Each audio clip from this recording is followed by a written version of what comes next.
존경하는 국민 여러분, 강원도 강릉 출신의 국민의힘 권성동 의원입니다. 총리 나와주시면 고맙겠습니다.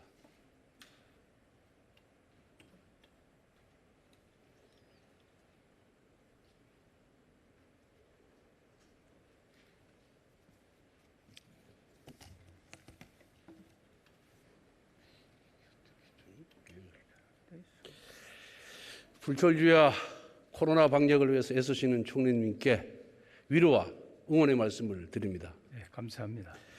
이번 서울시장, 부산시장 보궐선거가 열리는데 전 박원순 시장, 오거돈 전 시장의 성추행 사건 때문에 열리는 건 알고 계시죠? 예, 알고 있습니다. 어제 정의당은 김종철 전 대표의 성추행 사건에 책임을 지고 그 시장 후보를 공천하지 않기로 했거든요. 어떻게 평가하십니까? 제가 그 행정 일을 하고 있습니다. 지금 정치를 하고 있지 않고요. 그래서 선거라든지 그런 그 정치적인 사안에 대해서는 발언을 자제하는 게 지혜롭지 않나 이렇게 생각합니다. 그 새삼민주당이 당원을 고쳐서 그 후보를 공천하겠다는 것과 아주 크게 대비가 된다고 생각합니다. 어느 쪽이 더 책임 정치에 부합한다고 생각합니까? 뭐 답변 안 하셔도 됩니다. 예. 그 북한 원전 건설 추진 문건이 나왔거든요. 이게 누구의 지시로 왜 만들었고 어디까지 보고됐는지 정부의 공식 입장을 한번 좀 말씀해 주시기 바랍니다. 예, 이미 그 해당 부서인 산업부에서 말씀이 있었습니다마는 실무진에서 만들어졌고 또 검토되었는데 이 산업부 외부로 이게 보고되거나 나간 적은 없고 그 내부의 논의 과정을 거친 다음에 현실성이 없다고 하는 판단으로 폐기한 것으로 그렇게 알고 있습니다. 그 상식에 비춰봤을 때 그 산업부의 변명이 사실이라고 총리님께서 믿고 계시는 건 아니시죠? 저는 믿습니다. 믿습니까? 예, 제가 산업부 출신 아닙니까? 예. 원래 산업부뿐만 알겠습니다. 뭐 저는 믿는다 그게 그러니까 사실이라고 믿습니다. 예. 근데 저는 우리 총리님과 견해를 달리합니다. 이거는 청와대 등 상부의 지시에 의해서 작성이 되었고 보고가 되었다. 저는 그렇게 생각을 하고요. 제가 합리적인 이유를 추론을 한번 제가 제시하겠습니다. 먼저 그 컴퓨터에 산업부 공무원의 컴퓨터에 수천 건의 보고가 있는데 감사원의 감사 대상인 경제성 평가 조작 원전에 이거와 유독 감사 대상이 아닌 것 중에서는 요 북한 원전 건설 추진 문건만이 삭제가 됐어요. 그러니까 다른 문건도 삭제가 됐으면 의심을 안 할 텐데 여기 이제 삭제가 된 것이 굉장히 문제다. 두 번째, 그 작성한 공무원이 산업행정고시를 합격한 산업부 엘리트 공무원입니다. 그러니까 알고 계시죠? 그런데 유엔이나 미국의 대북 제재로 북한의 원전을 건설한다는 것이 현실적으로 불가능하다는 것을 누구보다도 그 친구가 잘 알고 있습니다. 그 공무원이. 그러면은 그리고 문재인 정부의 탈원전 정책에서도 잘 알고 있습니다. 그러면 현실적으로 불가능한 정책을 이걸 검토한다는 것은 정말 정부 감각이 제로가 아닌 공무원이 아니고서는 이걸 검토할 이유가 없는 거예요. 그래서 저는 특별한 상부의 지시가 있었기 때문에 이 문건이 작성이 됐다 이렇게 얘기하고요. 그 다음에 그 산업부의 발표에 하면은 이 문건을 작성해서 과장 국장한테만 보고했다는 거예요. 근데 저도 뭐 청와대도 근무해보고 법무부 근무해봤지만은 많은 공무원들이 위에 과장 국장한테 보고하는 문서에 대해서 이것이 정부의 공식 견해가 아니다라는 부기를 안 하거든요. 굉장히 이례적인 거 아니겠습니까? 이거는 만에 하나 이 문서가 유출됐을 경우에 굉장한 정치적 파장이 있을 것이라는 것을 알고 있기 때문에 그걸 예방하기 위해서 이렇게 부기했다 이렇게 보고 있습니다. 어떻게 생각하십니까? 예, 우선 이 문건에 대해서 제가 현재 이 문건을 작성한 공직자가 재판을 받고 있어요. 예, 구속돼 있습니다. 그래서 제가 이 문제에 대해서 자세하게 말씀드리기는 쉽지 않습니다. 그래서 하나하나 말씀드리기는 좀 어렵지만 원래 제가 산업부에 있을 때도 그렇고 또 현재 우리 총리실이나 다른 부서에서도 공직자들은 어떤 상황이 있을 때 창의적으로 많은 이 안들을 만들기도 하고 폐기시키기도 하고 토론도 하고 이렇게 합니다. 그렇기 때문에 꼭 이게 누구의 지시를 받지 않으면 공직자가 문건을 만들거나 계획을 세우지 않는다고 생각하는 것은 사실이 아닙니다. 이 행정부에서는 지시를 받지 않고도 창의적으로 안건을 만드는 노력을 많이 하고 있거든요. 예, 그런 알겠습니다. 차원으로 봐주시면 알겠습니다. 됩니다. 예, 이게 현실적으로 실행 불가능한 방안이기 때문에 이거를 검토하는 것 자체가 시간 낭비거든요. 그렇기 때문에 제가 말씀드리는 것이고요. 그런데 저는 이 사건이 발생을 했고 지극히 합리적이고 상식적으로 야당에서 문제 제기를 했는데 이에 대한 여권의 반응을 보고 제가 깜짝 놀랐어요.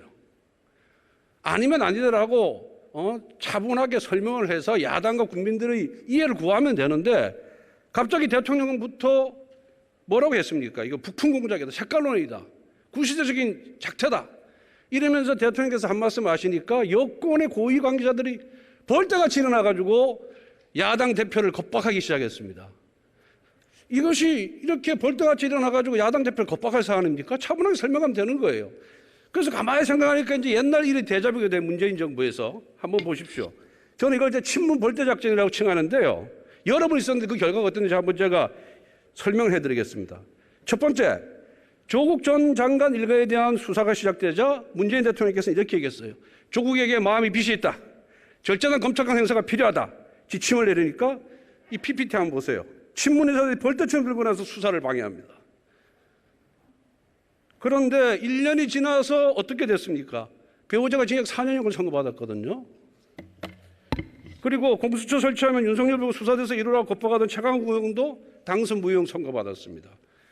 이거 조국 일가에 대한 수사 하지 말았어야 됩니까? 법원 판결이 잘못됐다고 생각하십니까? 어떻게 생각하십니까? 예, 우선 이제 원전 관련해서 산자부 직원의 그 문건 만든 부분에 대해서 야당의 문제 제기가 저는 정상적이 아니었다고 생각합니다. 그냥 이 문제가 어떤 것이냐, 이 문제에 대해서 설명해라 이렇게 한 것이 아니고 그 문제를 이제 총리님, 현실성이 전혀 없는 방향으로 이제 총리님. 정치적으로 그러면 야당이 아니죠. 의혹이 제기되면은 야당은 왜 이런 문건을 만드느냐. 유엔 제재가 엄전하고 미국 제재가 엄전하는데 현실적으로 만들기도 어려운데 왜 이런 문건이 존재하느냐. 이에 대해서 의심부터 하고 거기에 대해서 의혹 제기하는 것은 야당의 임무입니다. 아니 그런데 예. 이제 정상적으로 이게 어떻게 된 자, 거냐라고 좋습니다. 그러니까 경위를 물어보셔야지 그걸 그 경위를 제대로 묻지도 않고 정치 공세를 하는 것은 그것은 이제 상대방의 그런 반응을 불러일으키게 하는 그런 측면이 있죠. 그리고 그 문제와 지금 그 조국 전 장관의 문제와는 연결이 되지 않습니다. 왜 연결이 안 되냐면 거기에 대해서 특히 이제 조국 전 장관 예, 문제도 한번 들어보세요, 총리님. 아직 재판도 끝나지 않았는데 예. 그걸 총리한테 이 질문을 하시는 그러니까 이게 것은 지금 문재인 정부 들어서 문재인 정부가 감추려고 하거나 또 문재인 정부에 불리한 상황이 발생했으면은 할 때마다 이런 친문 벌떼 작전이 펼쳐졌다니까요. 그러니까 이번에도 마찬가지예요. 이렇게 과도한 반응을 보일 필요가 없는데 대통령부터 과도하고 과민한 반응을 보이니까 우리 입장에서는 과거에도 그러더니 이번에 또 그러네. 뭔가 숨길 게 있는 모양이다. 이렇게 의심할 수밖에 없는 거예요. 또 들어보십시오. 예, 문재인 정부는 감추려고 한 것도 아무것도 없고 총리님, 제가 묻는 부끄럽게 생각하는 것도 예. 없고 그래서 그런 부분은 그렇게 판단하시면 오해입니다. 두 번째, 추미애 전 장관이 또 살아있는 권력에 대해서 수사하는 윤석열 총장 찍은 얘기하니까 또 대역죄으로 몰아가요. 친문 인사들이 벌떼처럼. PPT 한번 보세요. 그런데 법원은 두 번 다 윤 총장 손을 들어줍니다. 또 대통령께서 아무 역할을 하지 않은 것처럼 문재인 정부의 검찰총장이라면서 유체이탈 합법을 구사하면서 추미애 장관을 토사구팽시키거든요. 윤석열 검찰총장에 대한 징계 잘한 겁니까? 그것은 법과 제도에 따라서 한 것이죠. 그렇기 때문에 그것은 잘한 거다 못한 거다라기보다는 법대로 제도를 제대로 했느냐 안 했느냐로 판단해야 될 문제이고 그렇기 때문에 그 제도에 따라서 나타난 결과에 대해서 승복하고 있는 거 아닙니까? 예, 좋습니다.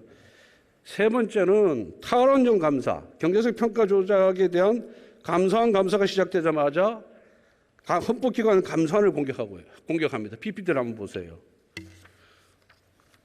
보면은 근데 총리께서도 작년에 산업부 방문해가지고 월성원전 감사를 빗대어서 산업부를 위축시켜 매우 유감이라고 했습니다. 이 감사원 감사 잘못된 겁니까? 하지 말았어야 되는 겁니까? 그것은 이런 거죠. 이제 회계감사라든지 비리나 이런 감사를 하는 것과 국정과제를 감사하는 것은 저는 수용하기 어렵습니다. 총리님, 대통령의 국정과제를 예. 그것은 저는 감사원의 감사 대상이 되어서는 안 된다는 생각을 가지고 있습니다. 그런데 그 이명박 정부 때 4대강 사업도 국정과제였어요.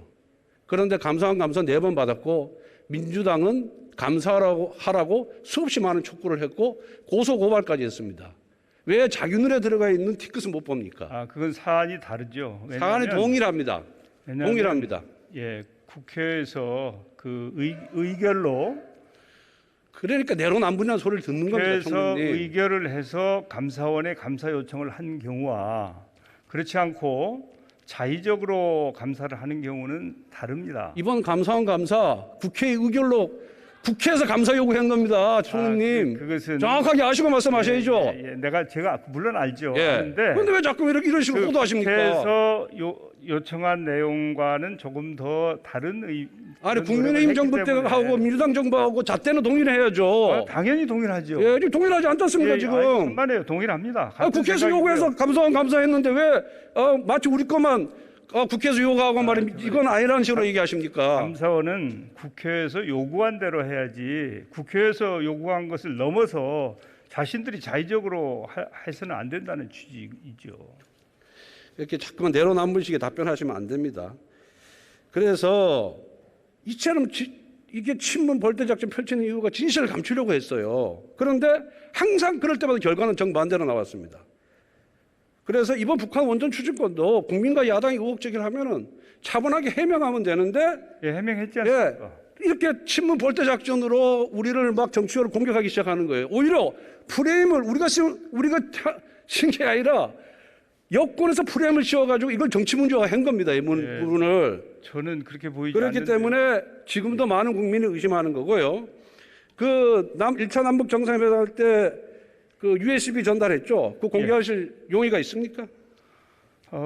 제가 그 이상민 의원님 질의에도 말씀드렸습니다만은 외교 관계 때문에 못하겠다. 정상 간의 이 주고받은 내용에 대해서는 공개를 하지 않는 것이 그 관행이고 또 그것이 국익에 합치한다고 보기 때문에 저는 공개하지 않는 게 옳다고 판단하고 있습니다. 그런데 정의용 실장이 그 내용 중에 경제 협력 부분에 대해서는 이미 다 기자회견을 했어요.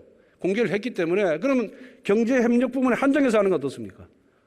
그러니까 그것은 야당에서 전혀 그 관계가 없는 억측과 의혹을 제기하기 때문에 정의용 후보자가 이 대략에 대해서 야당의 그런 의구심을 해소하기 위해서 한 최소한의 것이라고 저는 생각을 하고 뭐 그런 정도야 있을 수 있지만 그걸 공개하는 것은 지혜롭지 않다고 저는. 그런데 이 정부가 문재인 정부가 공개를 했어요.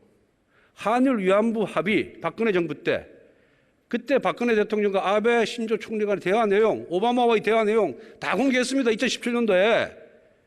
그럼 왜 이렇게 내로남불식으로 하는 거예요? 자기들이 필요하면 공개하고 필요치 않으면 외교관계에 관례 들고 이러니까 내로남불 소리 듣는 거 아닙니까? 네, 다 공개한 게 아니죠. 그 내용의 일부를 금방 최근에 우리 정의용 후보자가 했듯이 공개를 한 정도지 전체 내용을 공개하지 않았지 않습니까? 그러니까 일부라도 공개를 하십시오. 경제협력 부분이라도. 아니 그 당시 전체 내용을 공개한 게 아니란 말이죠. 그러니까 그런 식으로 이렇게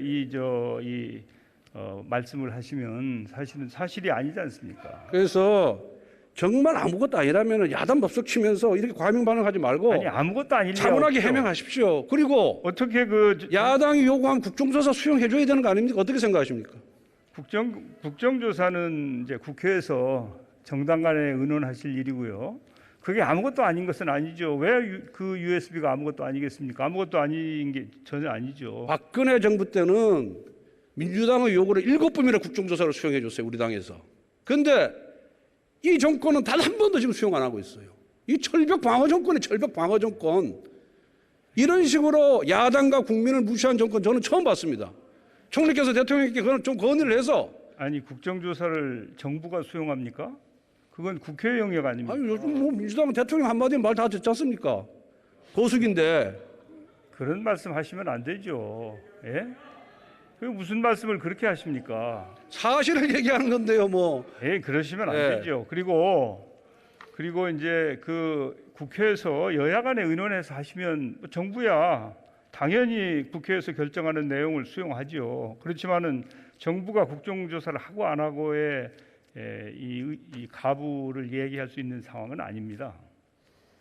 그 이낙연 대표가 그 국민 전체 저 보편적 지급, 선별적 지급 다 하겠다 그러는데 총리 생각은 뭡니까?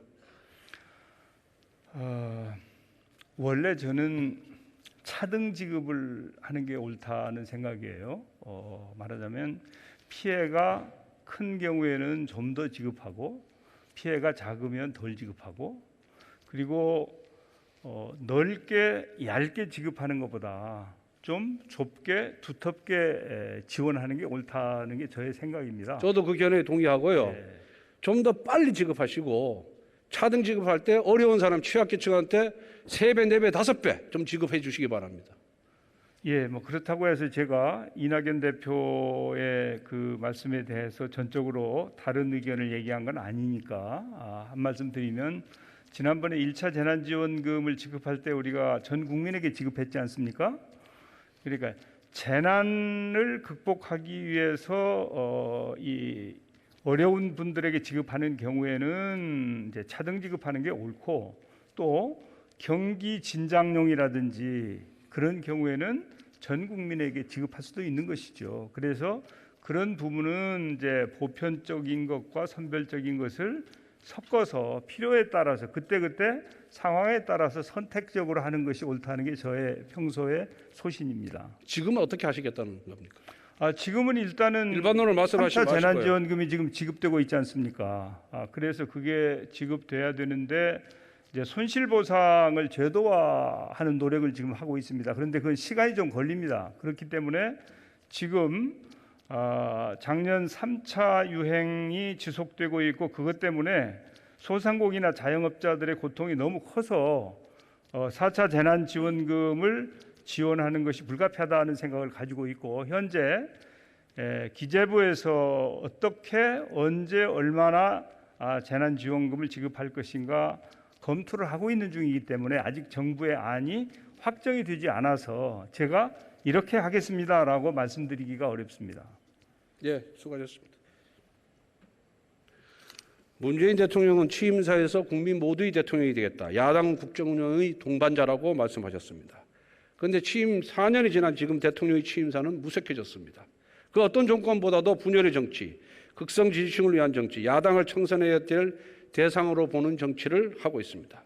살아있는 권력 수사하는 검찰총장, 탈원전 검사하는 감사원장, 나라 국감 걱정하는 기재부 찍어 누르고 오로지 인기 영합, 권력 유지에만 급급하고 있습니다. 권력의 하산길이 가파라지고 있습니다. 문재인 대통령은 진영